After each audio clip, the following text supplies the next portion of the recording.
Saludos a todos los amigos, estudiantes de medicina, residentes en adiestramiento, médicos en general, cirujanos, cardiólogos e internistas que tengan la oportunidad de ver esta videograbación que estamos realizando hoy, 18 de septiembre del 2010, al doctor Germán Malaret Ponce de León. Que no usa mucho su segundo apellido, pero ese es su segundo apellido, Ponce de León. Un nombre famoso, ¿no? El doctor Malaret es un reconocido internista y cardiólogo puertorriqueño que se destacó practicando su profesión en el siglo pasado y parte de este siglo en Puerto Rico y que ha hecho ya grandes aportaciones a la historia de la medicina en Puerto Rico, y por eso lo hemos invitado para que esté con nosotros aquí por espacio más o menos de una hora para hablar de los aspectos profesionales, las cosas que ha realizado en su vida, las cosas que todavía cree que le faltan por hacer y todo lo que nos quiera contar sobre los cambios que él ha visto en la práctica de la medicina en Puerto Rico desde que él llegó jovencito, graduado de médico de Estados Unidos. Así que, doctor Malaret, gracias. Gracias por la invitación. Así que lo que queremos hablar es sobre tu vida primero, los aspectos personales, dónde naciste, tus padres, tus hermanos, si tienes, tus hijos, tu esposa, qué realizan tus hijos, en qué trabajan. Luego, dónde estudiaste, colegio, medicina, la residencia en medicina interna y cardiología, las aportaciones que has hecho aquí a la medicina en Puerto Rico. Así bueno, que déjame empezar a ver cómo quieres que te empiece. Nací en Cuba, pero por accidente, porque mi papá estaba trabajando allá para la United Fruit Company, en calidad de médico. Mi papá era médico y mi abuelo también. Sí. Y por eso nací en Cuba, pero vine para acá a la edad de 4 años, cuando mi papá se mudó para Puerto Rico otra vez. Vivimos en San Germán, en Lajas, en San Germán, y entonces nos venimos para San Juan. Cuando a papi lo nombraron subsecretario de salud, o subcomisionado, como se llamaba en aquel entonces. ¿Cuál es el primer nombre de él? Pedro Malaret. Pedro Malaret, tío. Papi es el que ha hecho mucho en Puerto Rico, en realidad. Cosas interesantes. Por ejemplo, ocurrió el primer caso de lepra y lo dio de alta del leprocomio, cuando era médico allí. Puso la primera inyección de Salvarsan en Puerto Rico, intravenosa, obviamente. Cuando era subcomisionado de salud, ayudó a crear los planes de los hospitales de distrito, como se conocen entonces, y los primeros 6 hospitales se hicieron con los planos que él hizo. Lo que él hizo no, que el arquitecto hizo, pero que él los aprobó y procedieron a construirse. ¿Quién era el comisionado de salud? Eduardo Garrido Morales, era el comisionado de salud en aquel momento. Que hasta donde yo tengo conocimiento, era muy buen administrador. No sé cómo era como médico, pero como administrador era muy bueno. Bueno, una vez que nos venimos para acá, a Puerto Rico, como te dije, vivimos en San Germán, Lajas, San Germán, y nos venimos entonces a San Juan. Me crié en el campo en Río Piedra, en una finquita cerca de los Jardines de Perro, en la Laguna de San José, la cual conozco muy bien. Fui a la escuela primaria, en La Modelo, de la Universidad de Puerto Rico. Estuve allí los 8 años hasta que me gradué. Me gradué de valedictoria, en 8º grado. Entonces fui para la escuela superior de la Universidad de Puerto Rico, pero estuve 2 años nada más, porque en ese entonces mi mamá había muerto. Mi papá pensaba mudarse para Estados Unidos porque mi hermana estaba en colegio allá en Estados Unidos y pensó mudarse para allá con nosotros. Éramos nosotros 2 y él. Y pues hizo planes para eso, así que me llevó para allá y me aceptaron en la escuela que se llama The Haverford School, en las afueras de Filadelfia, donde me gradué en el 45. Escuela superior. Escuela superior. De allí fui a Harvard, donde estuve 4 años, con la buena fortuna de graduarme en magna cum laude en biología. Y de Harvard, pues fui a la Escuela de Medicina de Harvard también, donde me gradué en el 1953.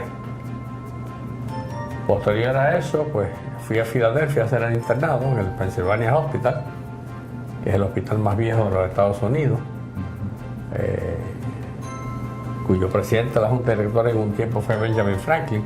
Y déjame decirte que en aquel entonces, cuando yo estaba allí, estoy hablando del año 53 al 54, todavía estaba la biblioteca original del hospital, con las sillas y las mesas originales. Y la Junta de Directores todavía lo usaba para sus reuniones. Un hospital que no era muy grande, pero que era extremadamente interesante y trabajaba maravillosamente bien. Posteriormente lo absorbió la Universidad de Pensilvania, la Escuela de Medicina, y ahora está afiliada con la Escuela de Medicina de la Universidad de Pensilvania. Una vez terminé mi internado, me fui para Nueva Orleans, pensando en salud pública y en medicina tropical.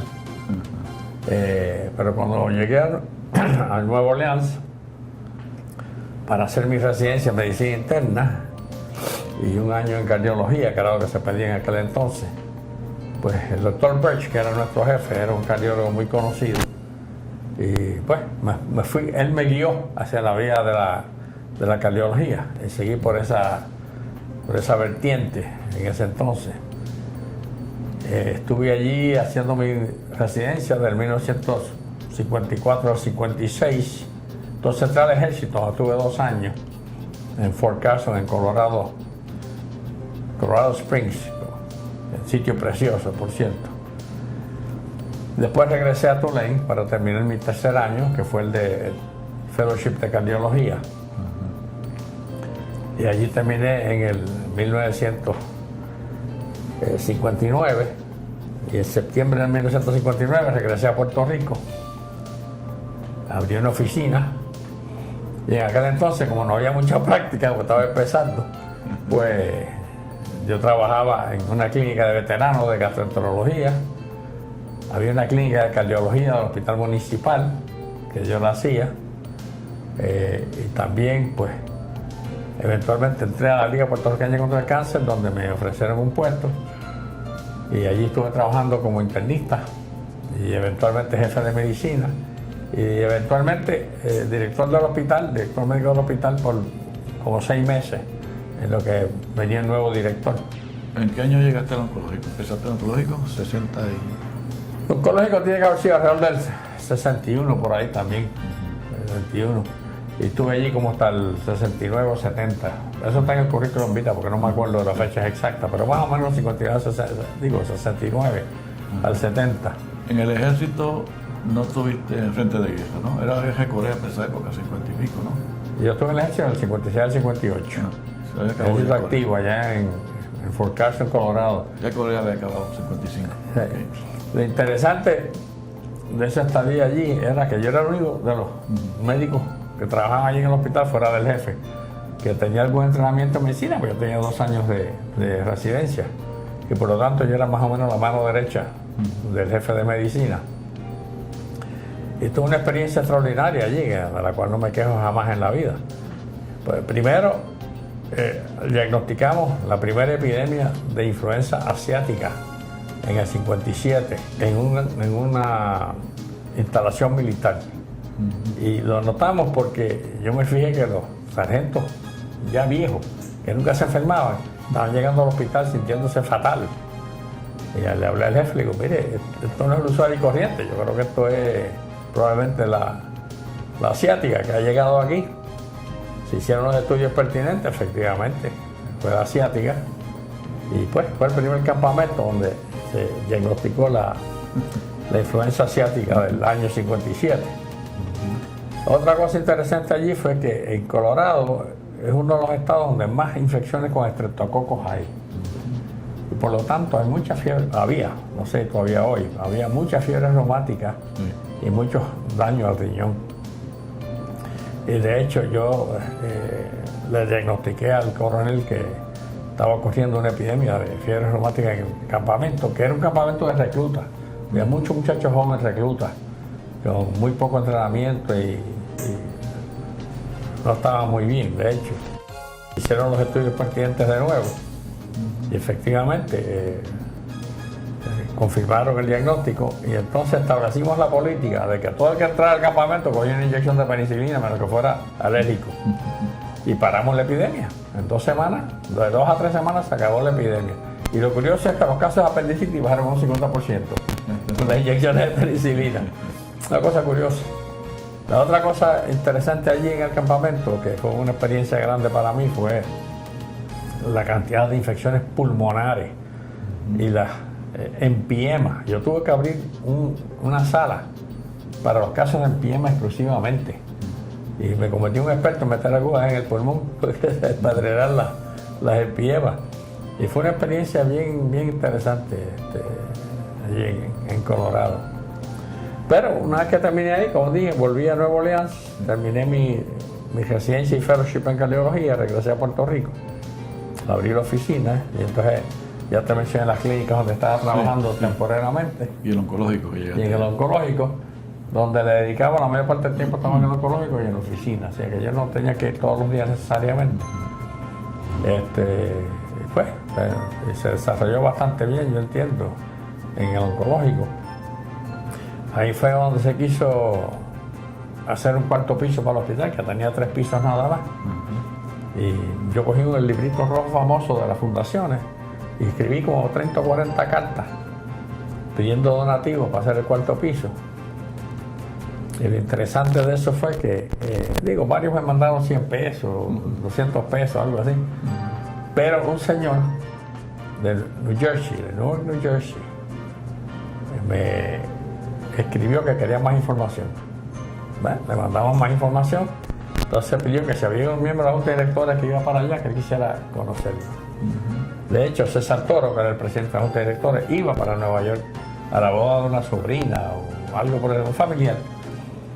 Y fue a conocer a este señor. Se llamaba el Julius and Fanny Ripple Foundation. Lo que ocurrió fue que le interesó al hospital y nos dio, el costo del cuarto piso en aquel entonces era $450,000 pesos y él nos dio $375,000 a $400,000 pesos. Y dije, no lo doy todo, porque ustedes deben levantar una parte. Y lo hicimos, y cuando se inauguró el piso, él vino y participó de la inauguración.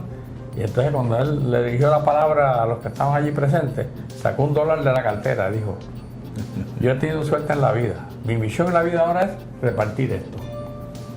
Y el hombre nos ofreció 10 millones de pesos para desarrollar los laboratorios y el cáncer. En eso vino la pelea de Gloria Campos, que era la administradora, y Víctor Marcial, y pues se perdieron los 10 millones de pesos, desafortunadamente.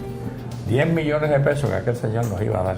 Y lo perdimos por una pugna ridícula entre Gloria Campos y Víctor Marcial. Pero esas son las ruedas de la vida. Esa es la pérdida anual que tiene la oncológica ahora, creo que tiene 10 millones en deuda. No puede, la pena, seguimos tratando. ¿Y cuál es la pugna? Bueno, es que hubo un problema y se le pidió a Víctor que renunciara como jefe de radioterapia, que se quedara en el departamento, pero no como jefe. Pues yo le dije a Víctor, yo hablé con él, le dije, mira Víctor, renuncia. Tú vas a seguir siendo el jefe tras bastidores, porque el que van a nombrar jefe es José Tomeo, Jenny Ubiña, los que estaban allí con él. Y ellos van a hacer lo que tú digas. Así que tú vas a seguir siendo el jefe, pero renuncia. No, que me voten. Pues, la Junta de Directores lo votó. Entonces fue la famosa asamblea donde el juez Limaldo decidió que se podía votar por poder. Y fue en Bayamón, en la cancha de Bayamón, porque movieron a todo el mundo. Hasta don Jaime Benítez estaba allí, defendiendo a Víctor Marcial. Pero Gloria Campos era una administradora terrible y obviamente le pasó el rolo por encima a Víctor Marcial, consiguió mucho más votos. Y desafortunadamente ahí se fue Víctor de la liga entonces. Y fue una pena, porque Víctor es un gran médico y un gran radioterapeuta. Es una pena que esa pugna existiese y le causara esos daños al hospital. Y le causaba, ya le digo, una pérdida de 10 millones de pesos. Pero los demás se quedaron, ¿no? Los demás se quedaron. Sí, se quedaron por un tiempo. Después, según las cosas, la administración fue cambiando y eso. Jenny y Tomé decidieron montar su propia oficina aparte. Y creo que ellos tuvieron un pleito con Víctor Marcial también en un momento dado, no sé. De eso yo no sé nada, de que ni me enteré. La liga empezó donde era el Chase, ahí en la 23. Entonces compraron el solar en la calle del Parque. Y tenían camas en la cocina. Allá en camas en la cocina. Yo me acuerdo, entonces se hizo el hospital en el centro médico y se mudaron para allá, pero varios años trabajamos ahí en la calle del Parque. Eso yo no me olvido. Sí. Es una casona que ve allí. Una casona vieja, Sí, se adaptó y se funcionaba y se trabajaba muy bien. Pero digo, había camas en todas las esquinas que se podía poner una cama, había una cama. Una cosa interesante. Y la Liga es una institución que debemos sostenerla. Es una pena que tenga los problemas económicos que tiene. Y parte de esos problemas económicos se deben, desafortunadamente, a un gran amigo mío que yo admiraba mucho, que es Álvarez de Chodense. Porque cuando él era secretario de Salud, él no quiso ayudar a la Liga contra el cáncer. Y pues le viró la espalda y la Liga dependía de una cantidad de dinero que venían del Departamento de Salud. Bueno, los casos iban allá a la Liga contra el cáncer y Salud pagaba por los tratamientos a los indigentes allí. Y después se trancó el domino y no quiso ayudar a la Liga contra el cáncer. Y ahí empezaron los problemas económicos de la Liga, en realidad. Que fue una pena porque yo no sé por qué él tenía eso contra la Liga contra el cáncer. Nunca me podía explicar eso. Porque era lógico que lo hubiera ayudado. Sí. Pero no pasó. La Liga ahora sigue recibiendo pacientes médicos indigentes, con reforma o sin reforma, pero Sí. me parece que no rechazan a ningún paciente. No, allí se trataba Aunque todo no el mundo. tenga planes y quizás por eso es que no sobreviven económicamente, porque no discriminan por cuestión económica. Básicamente los admiten a todos y los tratan, así que en eso pues... Pero debemos ayudar a la Liga Sí, contra el sí, cáncer, porque ese hospital ha hecho una gran labor en Puerto Rico, cuando no había nada para los pacientes de cáncer. La Liga y sus médicos, que por cierto, debo señalar aquí que la gran mayoría de los médicos allí trabajaban ad honorem, nunca cobraban. Sí. Digo, el director médico sí tenía su sueldo, pero que yo recuerde, José Picó nunca cobró, Casanova. Luis Vallecillo al principio no cobraba, después, cuando era jefe de cirugía y demás, me imagino que recibía un sueldo. Pero muchos de ellos trabajaron ad honorem por muchos años. Nunca cobraron un centavo. Y eso hay que reconocer a todos esos médicos, la labor que hicieron allí. Pues fue una labor encomiable, verdaderamente encomiable. Está al tanto que se está creando ahora un centro cardiovascular de cáncer, centro Sí. comprensivo de cáncer, que va a estar asociado de alguna forma al oncológico o a la escuela de medicina. Bueno, No la escuela de tengo detalles. medicina, es de la escuela de medicina, de hecho. Yo personalmente me opuse, pero porque teniendo el hospital oncológico allí en el centro médico, yo pensaba que si van a hacer un centro de cáncer, háganlo allí, remodelen el hospital si es necesario, añadanle espacio, que ya hay espacio para añadirle. Pero ya lo tienen allí y prácticamente toda la facultad del hospital oncológico es de la facultad de la escuela de medicina. Sí, Así que, ¿por qué crear otro hospital con la escasez de enfermeras que hay en Puerto Rico, la escasez de personal en la salud en Puerto Rico? Yo no le veo la razón para eso. Yo creo que eso sencillamente es un error, pero bueno, ya está construido, así que... Ya está el edificio construido acá de investigación al lado del oncológico, ¿no? Ya va para adelante, así que... Pero yo todavía creo que si el hospital no lo han hecho, no lo deberían hacer. Deberían usar el oncológico como base y crearlo, el hospital oncológico ahí, para la escuela de medicina y para el centro de cáncer. Me parece a mí, pero esa es mi opinión personal, ¿verdad? El hospital lo van a construir supuestamente donde estaba el presidio.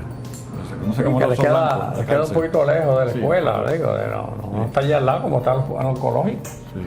Y de hecho, el hospital, si es que insisten en construirlo, ¿por qué construirlo allá si lo pueden construir en el centro médico? Usar uno de los parking, tiene una torre de estacionamiento y usar uno de los espacios que están usando de parking ahora para hacer el hospital. Tierra tiene. Así que yo no entiendo esas decisiones, pero bueno, yo no soy el que decido, así que esas son opiniones personales mías. Sí. Muy bien. Eventualmente, como te dije, seguí en la práctica privada. También yo estaba en lo militar, como te dije, yo le metí 43 años al servicio militar en una categoría u otra, empezando con el ROTC médico, que existía cuando yo estaba en la universidad, en la escuela de medicina, que eran unos chavitos que le venían muy bien a uno en aquel momento. Exacto. ¿Y Tuve una buena estuviste suerte. en la reserva por muchos Estuve en la años? reserva, servicio activo y terminé en la Guardia Nacional. La Guardia Nacional entré en el 79, cuando me reactivé, porque estaba en el control group por un tiempo ahí, porque mi práctica había crecido mucho y no tenía tiempo para ir a los ejercicios. Cuando ya se estabilizó la cosa, pues quise volver a entrar y pregunté en la reserva, y bueno, no sabemos. Y Amadeo era el jefe entonces del Hospital 201, Pepe Amadeo, y me dijo, vente para acá, que yo te cojo. Y me cogieron en la Guardia Nacional. Y me quedé en la Guardia Nacional, de lo cual estoy muy contento y muy agradecido de los generales con quien trabajé, porque todos me dieron un cheque en blanco. Y de hecho terminé siendo el comandante del Hospital 201, y entonces González Vales, cuando era el general, el ayudante general, me nombró asistente al cirujano estatal, que entonces era Roque Nido. Y cuando Roque Nido se fue, pues me nombraron a mí cirujano estatal. Y terminé como cirujano estatal. Y tengo la satisfacción de que cuando yo llegué allí, no había un dispensario en Salinas, había un dispensario que trabajaba, pero era ilegal, no estaba autorizado. Y yo me dediqué a preparar toda la papelería, ir a Washington, venderle la idea, hasta que aprobaron el dispensario de Salinas, que ya es una institución ya establecida. Y lo mejoramos significativamente, consiguiendo más facilidades para los exámenes físicos, para atender los pacientes, etc. Y la verdad que trabajó bastante. Y finalmente, antes de irme, yo preparé lo que llaman un TDA, que es un listado del personal necesario para manejar una facilidad. Y lo dejé preparado para manejar la facilidad de la dispensaria de Salinas, porque hasta ese momento el Hospital 201 nunca podía entrar completo, porque tenía que estar allí los veranos en diferentes tiempos y lo fragmentaban, y eso no era bueno para el entrenamiento del hospital. Así que yo preparé el listado del personal necesario, y cuando desactivaron al 201 hace como 2 años atrás, usaron ese listado que yo había preparado para transferir casi todo ese personal al dispensario de Salinas, para que siguieran trabajando en su área y allí en el dispensario. Así que me siento satisfecho por eso también, que dejé eso ya preparado. ¿Con qué rango te retiraste? ¿Eh? ¿Con qué rango te retiraste? Coronel. Y no me retiré de general por bruto. Por bruto, porque después me enteré que en el cuerpo médico la posición que lleva su rango puede ser ocupada con un rango más alto, pero solamente en el cuerpo médico. Es la posición de coronel, yo era coronel, podía ascender a general y seguir en la posición de coronel. Y no lo hice por ignorancia, por bruto. Debía haberme retirado como general, porque probablemente me hubieran aprobado. Yo sé que los ayudantes generales de Puerto Rico, los 4 con quien yo trabajé, que fueron Yensa, González Vales, Mora y Miranda Marín, los 4 me dieron un cheque en blanco, y si yo se lo hubiera pedido, yo sé que lo hubieran aprobado. De hecho, cuando me retiré, Miranda Marín no quería que yo me fuera. Dijo, pues si ella tengo la carta suya aquí para que le extiendan el nombramiento 3 años más, me voy, porque ya yo puedo coger mi pensión y entonces los demás pueden ascender para arriba, y no vale la pena que yo los aguante a ellos.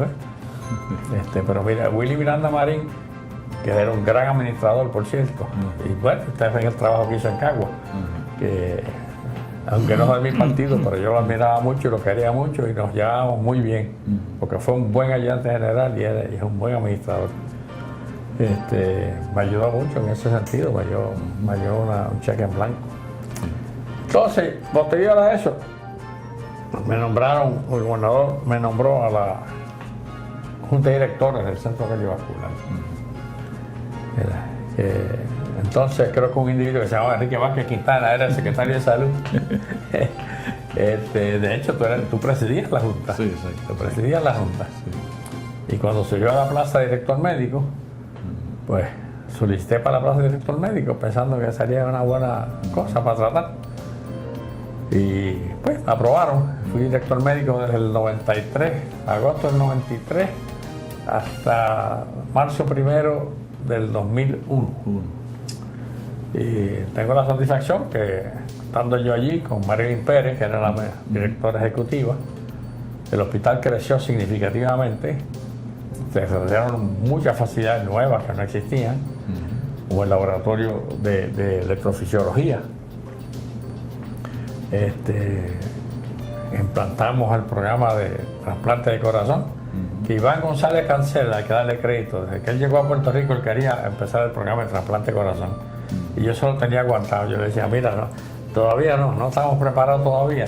Y no era que los cirujanos lo podían hacer, las facilidades las había, eso no era problema. El problema era quién iba a pagar por las medicinas después que le hicieran el trasplante. Porque estamos hablando de 1.200 a 1.500 pesos mensuales de medicina en aquel momento. Y aquí no creo que haya muchos pacientes que puedan pagar esa cantidad de dinero en medicina. Y hasta que la Secretaría de Salud no me dijo que se comprometió oficialmente a cubrir el costo de las medicinas, yo no permití que el programa echara para adelante. Una vez que ella se comprometió, González Cancel y yo nos sentamos, escribimos la propuesta, fuimos a Estados Unidos, la defendimos, y fuimos el primer programa de trasplante de corazón fuera de Estados Unidos continentales, aprobado por unos, y afortunadamente con éxito, porque ustedes se acuerdan del primer paciente que se trasplantó, que yo no me olvido jamás de esa noche, esa madrugada cuando hicimos el trasplante. El señor Cora salió del hospital bailando un merengue con la enfermera allí en el pasillo a las 2 semanas de operado, y todavía está vivo hoy. Está muy bien. Fue en el 99. Eso fue en el 99, han pasado ya 11 años, el hombre sigue maravillosamente bien. Y la verdad que Wichi Torres, el pintor, que hizo su segundo trasplante de corazón aquí en Puerto Rico. Y gracias a Dios hemos tenido muy buen éxito en los trasplantes de corazón. Hemos perdido muy pocos pacientes. Y los que hemos perdido casi todos han sido porque no seguían el régimen. Que si seguían el régimen, la verdad es que se defienden bastante bien. Así que eso fue un programa que implantamos, entre otros. Sí, y de eso fue muy satisfecho. Van por más de 125 pacientes ya trasplantados. No, y lo están haciendo bien y trabajan bien. Y lo tienen. Ahí hay que darle crédito también al doctor Héctor Banch, que sacó 4 meses de su práctica privada, que era una buena práctica, para irse a Pittsburgh a aprender sobre trasplantes de corazón y la parte médica del manejo de los pacientes después de la cirugía, la preparación y el manejo postquirúrgico. Y regresó a Puerto Rico y estableció la clínica de fallo cardíaco. Y todavía la corre, todavía la dirige. Después han ido 1 o 2 más. Y hay que darle crédito a Héctor Banch por ese sacrificio que hizo.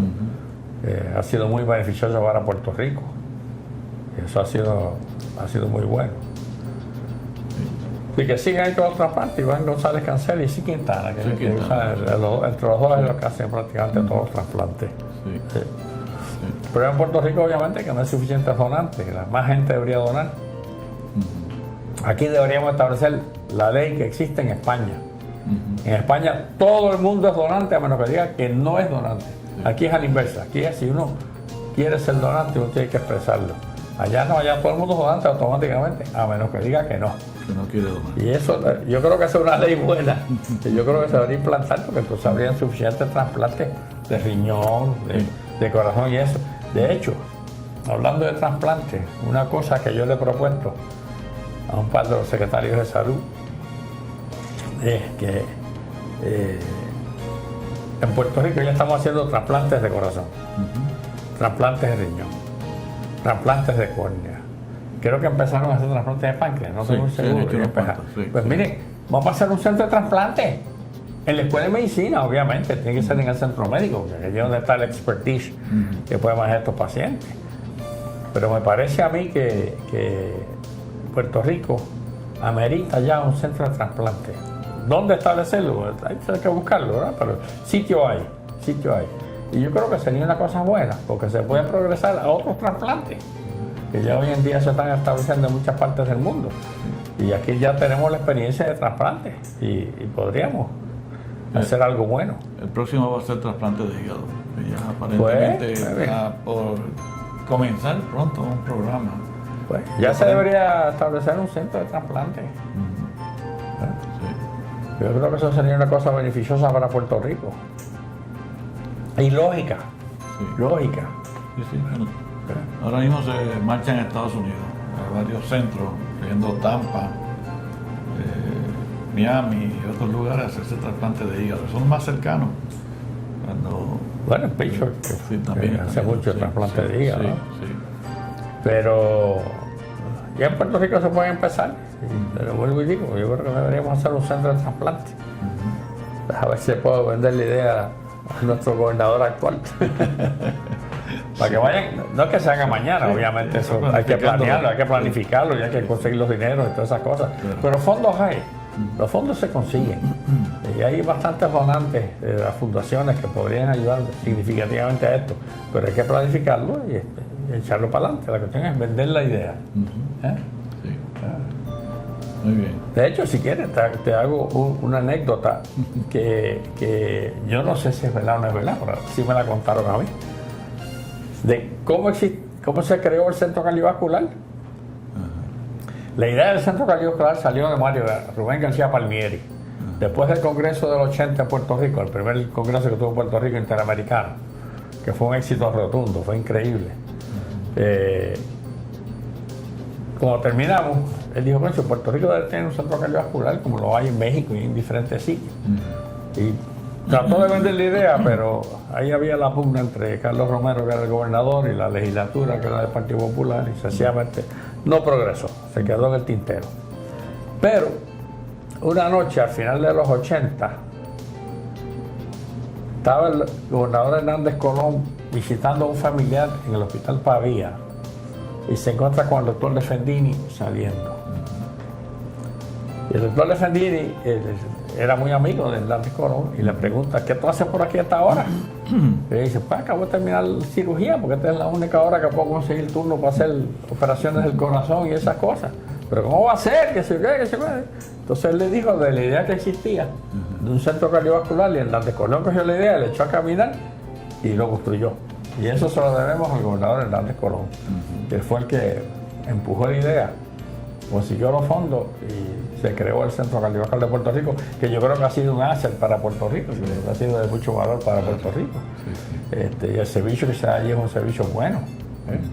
Así que eso fue una cosa que salió de esa conversación a las 10, a las 11 de la noche, no sé qué hora fue, en el Hospital Pavía entre el gobernador y el doctor Efraín Defendini, a quien le tenemos que dar crédito por haber sembrado esa semilla que llevó al Centro Cardiovascular. Sí, yo tengo esa misma versión, me la dio Defendini. Y era que Hernández Colón estaba viendo a su mamá. Yo sabía que era un familiar, pero no sabía quién era. Estaba enferma en intensivo y Defendini la atendía extraoficialmente, le cogía venas centrales y qué sé yo cuánto. Y ellos se habían conocido cuando estudiaban en Estados Unidos. Hernández Colón, bachillerato, para después leyes, y Defendini estaba haciendo cirugía cardiovascular. Y entonces se conocían ya de esa época. No, yo sé que eran amigos de antes. Y entonces el asunto fue que hablaron de eso y Hernández Colón le prometió que si resultaba electo gobernador en las próximas elecciones iba a incluir eso en su plan de gobierno, y así lo hizo. Y lo incluyó, en el 88. Y se construyó. Entonces Mario Rubén fue el que presidió el comité, ¿no? de planificación. Planificación, que fueron a Estados Unidos, a diferentes centros. Es una historia bien curiosa, bien una anécdota que es interesante. Sí. Y gracias a Dios que surgió, porque vuelvo y digo, el sector cardiovascular yo creo que ha sido una cosa muy beneficiosa para Puerto Rico. Al principio había dudas económicas, si iba a ser una carga muy grande, porque se paga una cantidad vamos a hablar claro. Público. El centro cardiovascular paga todos sus gastos de lo que produce. El gobierno no le da un centavo. Lo único que aporta el gobierno es la renta del edificio, que es de obras públicas, ¿cómo es? De edificios públicos. Y esa parte el centro cardiovascular no la paga. De hecho, es responsabilidad del gobierno por ley, es la ley. Al crearlo, se comprometieron a pagar eso eran 8 millones al año, una cantidad así o algo así. Eso es una responsabilidad del gobierno. Ahora, los gastos ordinarios de operación los tenía que producir el centro de sus propios ingresos. Y está generando cantidades. Pero la renta, pues en un tiempo nos hicieron venir a cobrar, cuando yo todavía estaba director médico. Elegimos una Cariles, no van a pagar. Mire, la ley dice claramente que eso es su responsabilidad. Nos querían cobrar 6 años o algo así. Y eso se tiene que estar terminando ya pronto, ¿no? ¿El qué? Ese pago de la renta. Yo no sé. Se tiene que acabar. Hasta ahí llegué yo no sé. Eso lleva del 82. Bueno, el hospital estaba listo para abrirse en el 92. Y se abrió en el 92. Sí. Se abrió en el 92. Lleva 8 o 18 años ya. No sé si la deuda era 20 o 30 años, yo no sé esa parte. No sé cuánto deben todavía, sí. Pero esa era la única responsabilidad del gobierno, era la renta del edificio.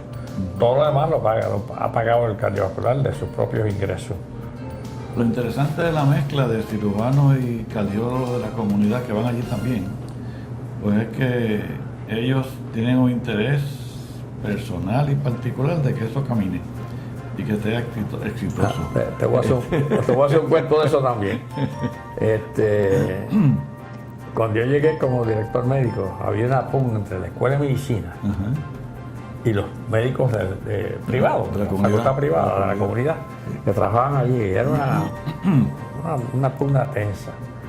Y afortunadamente, pues, yo como tengo muy buena amistad con Mario Rubén García Palmieri y los médicos estaban trabajando allí, pues yo creo que logré armonizar las cosas bastante para que trabajaran en armonía, y yo creo que están trabajando en armonía. Todavía hay una resistencia de la escuela, por ejemplo, en las consultas.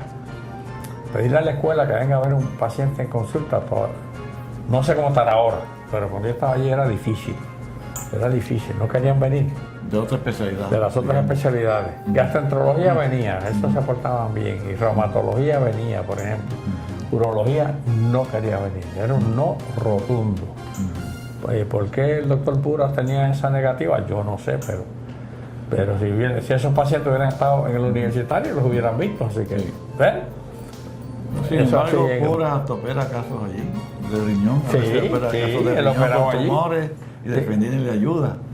Eso es así, con la invasión de la cava y esas cosas. Yo sé que ellos han operado ahí. Eso quizás haya mejorado, yo no sé cómo está ahora, porque la verdad es que desconozco. Pero en aquel entonces había un problema grande, que fuimos subsanando lentamente y gradualmente, pero por fin lo fuimos subsanando. Es igual que la sala de emergencia cuando la abrimos, que no existía, pues llegamos a un acuerdo con Mario Rubén para que el Departamento de Medicina de la escuela corriera. Y de hecho, se nombró una persona que estaba por el día y por las noches eran los residentes y los ferros los que corrían la sala de emergencia. Y era un ingreso adicional para los muchachos, y al mismo tiempo eran individuos bien preparados para atender las emergencias que venían allí. Y una experiencia para ellos, clínica. Pero no sé cómo está ahora, creo que eso ha cambiado, no tengo la idea ahora quién lo está cogiendo, no sé. Pero era una buena experiencia para los muchachos, una pena que si eso se ha descontinuado, se haya descontinuado. ¿Y después del 2001 qué hiciste? Después que saliste del California. Volví a la oficina, a práctica privada. Seguí, todavía estaba en la Guardia Nacional. No, ya no. En 2001 ya no estaba en la Guardia Nacional.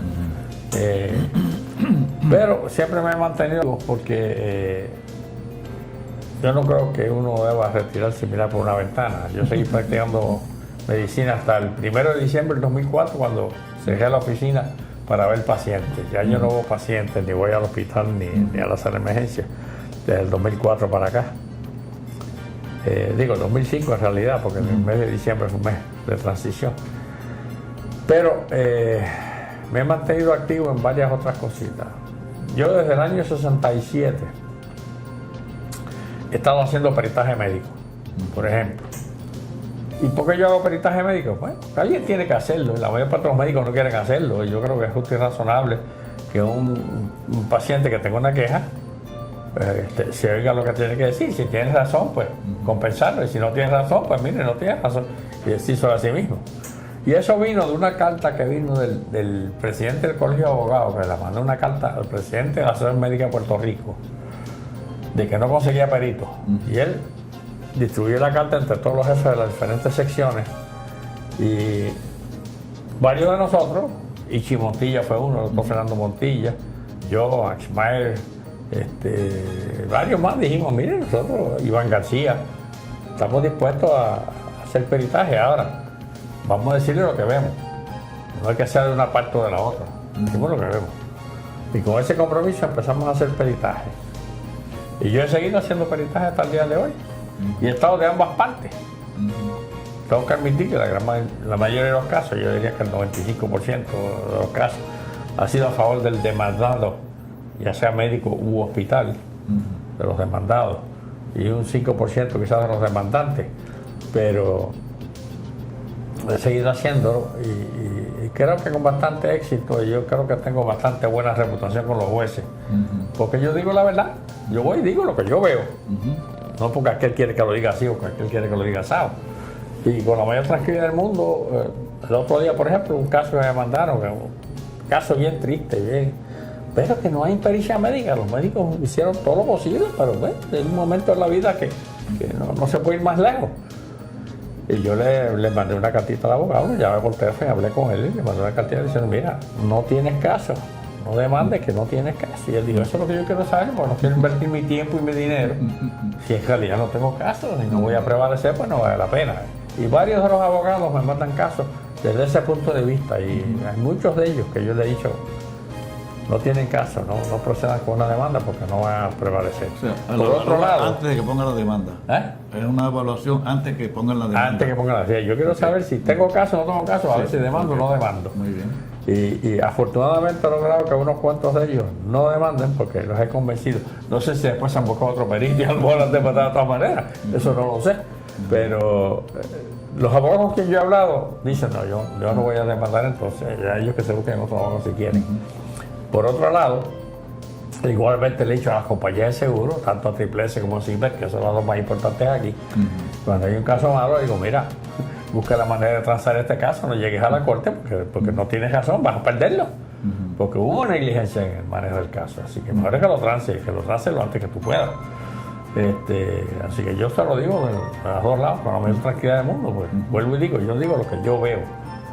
Puedo estar equivocado, pero por lo menos digo lo que yo entiendo que debe ser.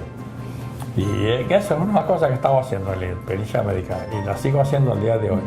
Y de este tópico pues me interesa mucho y he dado varias conferencias en cuanto a eso, a diferentes facultades, en diferentes sitios, al Colegio de Médicos de Puerto Rico también le di una conferencia. Sobre cómo protegerse, cómo evitarlo. ¿Cómo evitar demandas? Si las demandas, en mi opinión, se basan en dos cosas nada más. Comunicación y documentación. Comunicación es, hable con el paciente, hable con los familiares, explique lo que está pasando y por qué. ¿Qué es lo que usted está haciendo? Mire a ver qué es lo que el paciente quiere que haga. Y en Puerto Rico tenemos la mala costumbre, los familiares. Doctor, venga acá y dígame lo que está pasando. Y el otro, doctor, venga acá. Mira, tú no puedes estar haciendo eso con todos los familiares. Así que lo que tú tienes que hacer en ese caso es sencillamente escoger un día y una hora que sea aceptable a ellos y reunirlos a todos juntos. Vamos a hablar del caso. Y contesta todas las preguntas que tengan, explica qué es lo que está pasando, qué es lo que tiene. Y por favor no diga, va a estar como Coco en una semana o 10 días, porque Dios quiera que así sea, pero ¿y si no es? Entonces estás metido en un lío, Así que no digas esas cosas, y las cosas están mejorando, yo espero que sigan mejorando, pero no digas que va a estar como Coco, porque eso es un error, Y otra cosa, en la impericia médica, esa es comunicación. En cuanto a comunicación también es, contesten todas las llamadas del teléfono que reciben. Si llaman y no consiguen a la persona que lo está llamando, manden una notita por correo. Mire, traté de comunicarme con usted para devolverle su llamada, pero no la he conseguido. Contesten todas las llamadas, de una forma u otra, para contéstenlas. Eso es bien importante, comunicaciones. Y la otra cosa es documentación. Documente lo que usted hace. Y documente bien. Y léase las notas de enfermería, que a veces hay discrepancia entre la nota del médico y la nota de enfermería. Y déjeme decirle que en la corte los jueces le creen más la nota de enfermería que la nota del médico. Así que léanse la nota de enfermería. Y si hay una discrepancia, hablen con la enfermera para corregirla, de ponerse de acuerdo. Y nunca alteren un récord médico. Eso es un no. Ustedes alteran un récord médico, perdieron el caso. Punto, aunque tengan razón. Nunca alteren un récord médico. ¿Usted quiere hacer una corrección? Hágala, no hay ningún problema. Usted puede tachar, pasar una línea por la parte que quiere corregir, pero que se pueda leer lo que está debajo. Y por una nota aclaratoria en orden, como va, en orden cronológico. Y aclara la nota de tal día, la aclaré de esta forma, bla, bla, bla, lo que sea. Y si quiere hacer notas adicionales, las puede hacer, pero en orden cronológico, poniendo la hora y el día. Y por favor usen el sistema militar de horas. Hay veces que uno no sabe si eso es AM o PM. porque escriben una P que parece una A o una A que parece una P y la verdad es que uno no sabe. Si usan el sistema de 24 horas, no hay errores, no hay errores. Aprendan a usarlo, que es mucho mejor y es mucho más fácil, de hecho. Es bien sencillo. Esa es la cuestión de pericia médica. Se pueden evitar las demandas, muchas demandas se pueden evitar si hablan y si se comunican. La otra cosa, nunca abandonen los pacientes. Usted se va a ir de vacaciones y derecho tiene a irse de vacaciones o a irse a una conferencia médica o lo que sea. Siempre deje a alguien cubriéndolo.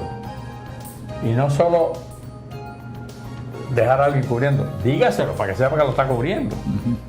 Y dígaselo al director médico, la sala de emergencia y a los departamentos pertinentes de que fulano de tal o el grupo tal me está cubriendo de tal fecha a tal vez, de manera que usted esté cubierto. Porque si usted se va y no deja a nadie cubriendo, usted ha abandonado al paciente. Eso se llama abandono. Y además, sigan las guías que ya están escritas, que hay 1 millón de guías, que no son una camisa de fuerza, no tiene que hacer todo lo que dice allí, pero por lo menos una guía de cómo hacer las cosas. Y me explico en el sentido de que yo veo muchos pacientes que van con dolor de pecho, o una sala de emergencia, o un CDT. Tiene 60 o 70 años, es diabético o hipertenso, eso, y va con un dolor de pecho que no había dado. Ay, no, es una costocondritis, es un dolor muscular, y no le hacen ningún estudio. Señores, dolor de pecho es una amenaza de que puede ser un ataque al corazón, que es una amenaza a la vida. Sigan las guías que están escritas. Y es bien fácil, ordene esto y esto y esto y esto. Si después el hospital no lo hace, hay el problema del hospital, pero usted los ordenó. Ahora, si usted escribe una orden, déle seguimiento a la orden. El hecho de que usted escriba una orden no es suficiente, tiene que darle seguimiento. Igual que las notas de que tal resultado no está en el récord todavía, o enfermera, búsqueme el resultado tal. No. Usted lo tiene que buscar, usted es el responsable. Usted lo ordenó, usted tiene que buscarlo. No es la enfermera ni más nadie. Y en cuanto a los cirujanos, el permiso es responsabilidad del cirujano, no es de la enfermera. Los permisos para los procedimientos tiene que cogerlo la propia persona que va a hacer el procedimiento, no otra persona. No se olviden de eso. Eso en cuanto a impericia. La otra cosa que estoy trabajando. ¿Cómo has visto el progreso de los casos? ¿Está aumentando, o está estable o está disminuyendo? Y entiendo que ha habido un aumento en los casos de demanda. Porque empezaste en 67, ya estamos en 2010. Sí, poco a poco ha ido aumentando, sí, definitivamente. Yo soy uno que creo que el Departamento de Justicia o el Tribunal Supremo debería establecer una sala de impericia especializada. No tiene que ser impericia médica nada más, en impericia en términos generales, para que los jueces que estén ahí se conviertan en especializados en cómo bregar con él, expertos en esto. Les hago una anécdota de nuevo, perdonen la interrupción, pero cuando uno tiene un juez que sabe lo que tiene entre manos, en realidad sabe ya un poquito de medicina. Hubo un caso donde yo era perito de la parte demandada. Este es un paciente perfectamente saludable que se opera de la próstata y sale muy bien de su cirugía. Y a los 2 días ya están listos para darlo de alta, le traen la comida por la tarde, a las 4:30 de la tarde, como es costumbre en los hospitales. Se come su comida, se levanta para ir al baño y se cae muerto. Afortunadamente le hicieron la autopsia y obviamente había tenido una embolia masiva pulmonar. El perito de la parte demandante tiene la osadía de decir en la corte que hubieron unos errores garrafales. Por ejemplo, no lo tenían en anticoagulantes antes de la cirugía, cuando el riesgo principal de operación de próstata es la hemorragia. Que no le siguieron los anticoagulantes después de la cirugía. Y yo le pregunto, ¿y por qué es eso? Que hubiera evitado que se formaran los coágulos en la vejiga. Y entonces, esos coágulos no se hubieran ido al pulmón. Y el juez le dijo, espera, ¿cómo fue que usted dijo que los coágulos iban de la vejiga al pulmón? Sí, señor juez. El juez miró al abogado de la parte demandada y le dijo, ahora mismo haga una moción de desestimación que este tipo no sabe de lo que está hablando. Y efectivamente no sabía de lo que estás hablando. Pero ese es un juez que tenía un conocimiento de más o menos de estas cosas. Y recibió casi inmediatamente. Porque los disparates que yo digo en la corte, algunos son increíbles. Como por ejemplo, cada vez que el pulso sube 10 latidos sube la temperatura 1 grado. Ustedes no sabían eso. Por eso lo aprendí yo en la corte también con un perito. Así que la parte de impericia, y es interesante, ¿eh? Sí. Yo lo hago porque me interesa también. También de que creo que puedo ayudar a los compañeros en la gran mayoría de los casos. Bueno, algunos peritos son por dinero, vienen de No, Estados Unidos hay también. 4 o 5 ahí que dicen lo que usted quiera. Claro. Él le paga y él le escribe lo que usted quiera. Claro, exactamente. Sí. Hay 4 o 5 que ya lo conocemos. En corte se pueden rebatir y además a veces se quedan ridículos. Se hacen ridículos en su peritaje. Y los jueces, pero fíjate, yo he visto unos casos donde los jueces deciden en el acto, como este que tú relatas, que dicen, y no le adjudican credibilidad a uno de los peritos, obviamente. Bueno, esa es otra cosa, perdón que te interrumpa, pero que yo creo que también, eso es una cosa que yo todavía tengo en el tintero, claro. Enmendar la ley que oblige la impericia médica, en el sentido de que yo creo que hay varias cosas que deberían hacer, a beneficio tanto del demandante como del demandado. Por ejemplo, que antes de que se someta una demanda, tengan una opinión médica sobre si hay o no hay negligencia, antes de someter la demanda. Segundo, que el que da la opinión debe ser alguien de la misma especialidad del médico que está siendo demandado, o por lo menos de una especialidad afín al médico que está siendo demandado. Tercero, siempre he creído que debe existir el panel de los peritos de la corte, porque en la corte el juez tiene que ver, está el perito de una parte, está el perito de la otra parte, ¿a quién le creo? Los peritos de la corte pueden ver el caso y someterle al juez una opinión en, no sé, 60 días, lo que sea, lo que establezcan, diciéndole si hay o no hay impericia. Entonces el juez puede llamar las partes y decirle, mire, mi panel me dice que hay impericia. Ustedes aceptan eso, y entonces lo único que yo tengo que hacer es decir daño.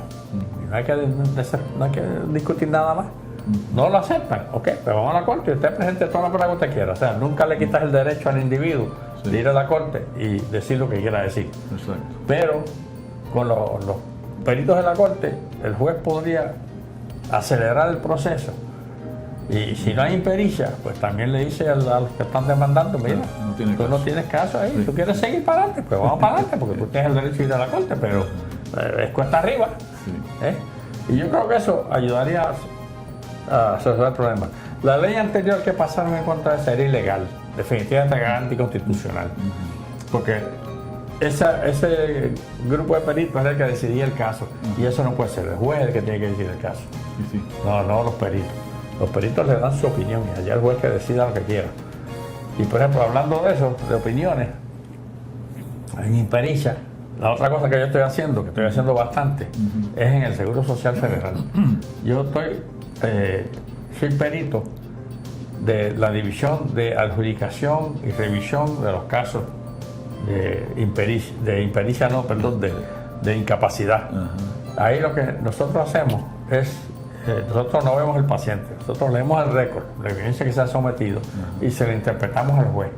En el sentido de que, mire juez, sí, de acuerdo con los listados del Seguro Social, el Seguro Social tiene un listado muy específico. Sí llena los listados y este tipo está incapacitado, obviamente no puede hacer el trabajo. ¿Y esos casos traen una evaluación médica? Trae la evidencia que traiga el reclamante. El reclamante tiene que someter toda la evidencia médica que él tenga, que son los récords de hospital, los récords de su médico, los récords de una opinión de alguien que él quiera. No es un perito como tal. Aunque en algunos casos vemos que el individuo ha sido referido a ciertos grupos que se dedican a determinar incapacidad para diferentes agencias del gobierno y traen esa evidencia también, que mire, la agencia me evaluó y me dice que yo estoy incapacitado, que no puedo trabajar por este y esta calor. Y esa evidencia también viene. Nosotros pues miramos toda esa evidencia y le damos interpretamos al juez, le damos una opinión sobre si llena o no llena, o si iguala, a lo mejor no llena el listado como tal, pero tiene una combinación de condiciones que en realidad le incapacitan, aunque no llene específicamente uno de los listados del Seguro Social. Y en ese caso decimos que iguala, no que llena, pero que iguala por este y esta razón. Y el juez decide lo que quiera decidir, ¿verdad? Y a veces acepta lo que decimos y a veces no lo acepta. Eso es potestad del juez. Pero es un trabajo interesante de incapacidad y hemos ayudado a los jueces. De hecho, ahora en Puerto Rico hay pocos casos de Puerto Rico, curiosamente. Con el desempleo yo creo que iba a haber muchos más casos. Y eso no ha sido la realidad. Y entonces estamos viendo casos ahora de New Jersey, de Nueva York, de Rochester, de un montón de sitios por televideo. Okay. Y es bien interesante. Y en Puerto Rico hay muchos casos que se le otorga incapacidad por problemas, digamos, mentales o dolor de espalda. Disco herniano. Eso. Esa es la gran mayoría, dolor de espalda y estoy deprimido. Ajá. Esa es la gran mayoría de los casos, francamente hablando. Dos áreas difíciles de documentar. Yo sé de los que creo que hay muchos de ellos que en realidad no están incapacitados, porque según el Seguro Social, tú tienes que estar incapacitado, que no puedes hacer ningún trabajo. Sí. No es que no puedes hacer el trabajo que tú hacías. Tú eres un cargador de muelle y tienes una lesión en la espalda, no puedes ser un cargador de muelle. Sí. Imposible que hacer ese tipo de trabajo. Pero a lo mejor puedes hacer otro tipo de trabajo, que es liviano, y a lo mejor sí lo puedes hacer. Pero aquí la gran mayoría son los dolores de espalda y la depresión mental. Esa es la gran mayoría de los casos que nosotros, por lo menos en mi experiencia, los casos que yo veo. Sí. Son muchos de esos. Muy bien. ¿Y qué planes tienes para el futuro? ¿Qué tú quieres seguir haciendo? Además de esas dos cosas que estás haciendo. Yo sigo tratando de enmendar la ley de impericia. Sigo reuniéndome con legisladores a ver si les vendo la idea. Porque yo creo que eso es de beneficio, porque también es injusto. Un caso está en la corte 5 o 10 años antes de resolverse. Si el demandante tiene razón, mira, cuando va a recibir la compensación que le corresponde, no debe estar esperando 10 años para recibirla, por Dios. Eso debe resolverse en un tiempo razonable. Y hoy en día muchos casos están muchos años para resolverse y eso no es justo. No es justo ni para el demandado ni para el demandante. Y yo creo que es una cosa que hay que enmendar definitivamente. E igualmente, otra cosa que hay que enmendar, que yo sé que están hablando de eso en la legislatura, pero no han hecho todavía que yo sepa, es que si demandan a 3 o 4 personas o entidades, y hay 3 que están en quiebra, pues tiene que asumir la responsabilidad total de lo que el juez decida. Y eso no es justo. Debe ser responsable de la parte que le corresponde nada más, no de lo de los demás. Y a mí me parece que eso es injusto. Muy bien. Sí, que esa es una cosita que tengo todavía por ahí. Bien. Obviamente tengo que seguir bregando con los nietos. Fueron 5 hijos, de los cuales se me murió uno de la enfermedad de Lou Gehrig, bendito, desafortunadamente a los 45 años. Duró un año. ¿Nieto? No, un hijo. Hijo, de 45 años. Se murió de la enfermedad de Lou Gehrig. Los síntomas le duraron un año nada más. Oye, muy rápido.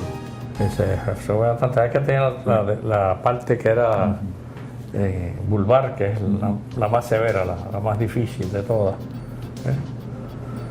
Y hay 8 nietos que hay que guiar todavía por ir para adelante a ver qué pasa con ellos. Así que estamos en esa. ¿Y los hijos que tienes, qué están haciendo? Bueno,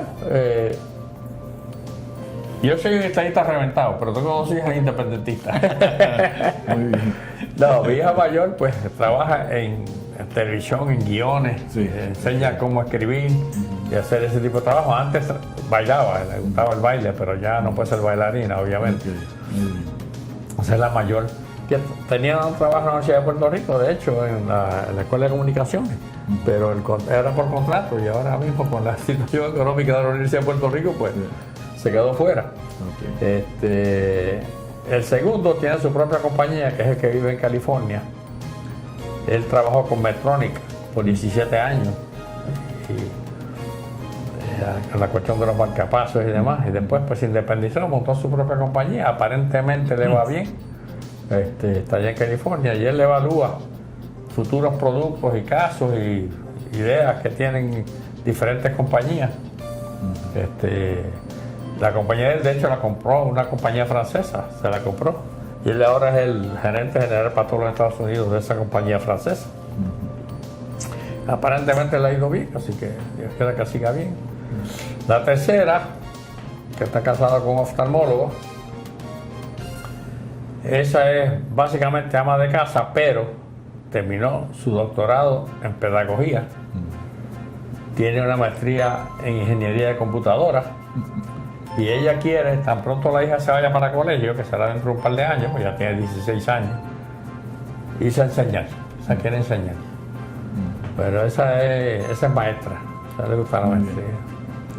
El cuarto fue el que murió, y la quinta es maestra de francés. Era profesora en la Universidad de Puerto Rico, pero de nuevo por contrato, y se quedó fuera ahora, pero ahora es maestra de francés en María Reina, y le va muy bien. Está muy contenta allí enseñando. Además que tiene sus clasecitas por fuera, que a veces ella pues enseña a otra gente francés y demás. Así que tengo tres que son básicamente maestras, las tres muchachas, las tres son maestras de una forma u otra. El hijo mayor que tiene su compañía, como dije. Y el otro hijo que lo que le gustaba era la comida. No de comer, sino de servir en la comida, en los restaurantes y eso, trabajó toda su vida en eso. Hasta que le dio la enfermedad esta que le causó la muerte. Muy bien. Y ahí estamos. Los 8 nietos yo no sé lo que van a hacer todavía. Aunque la nieta mayor, esa es artista. Esa es por el teatro. Esa canta, esa pinta, esa diseña joyas y cosas y trajes.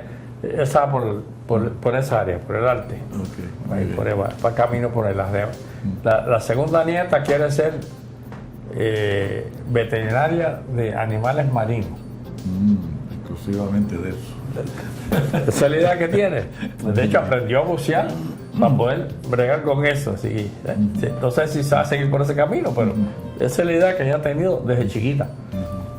Quiere ser veterinaria de animales marinos. Muy bien.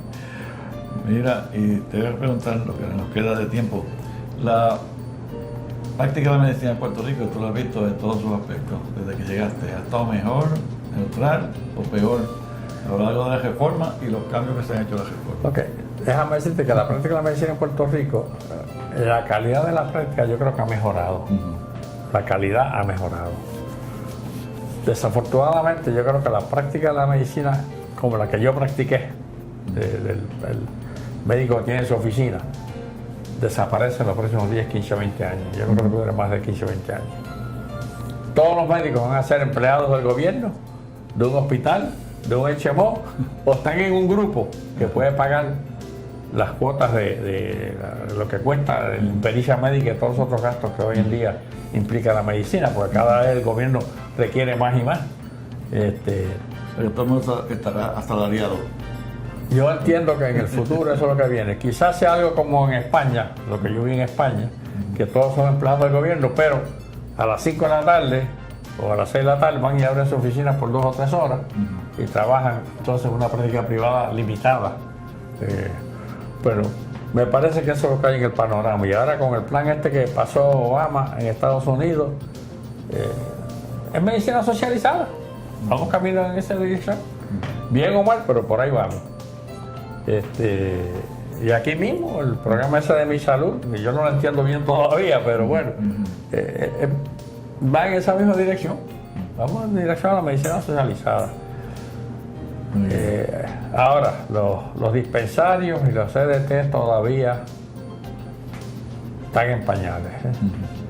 Están en pañales. Y es que no tiene facilidad. Y muchos de los médicos son muchachos jóvenes o pues, gente que no han sido bien entrenados o algo por el estilo. Y está un poquito wishy-washy todavía, en mi opinión.